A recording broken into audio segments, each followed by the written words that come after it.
Welcome. In this tutorial, I'm going to show you how to copy your tweet link on Twitter. So if you want to know how I did it, just keep on watching. So first of all, you want to open your Twitter application and choose the tweet that you want to copy the link. And by the way, if you're using Android phone, don't worry because the process is still the same.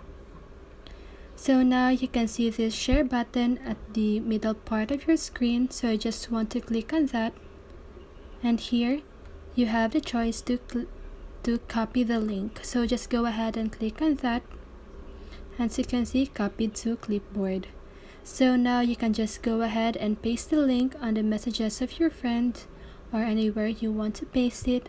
You can paste that to your any social media accounts.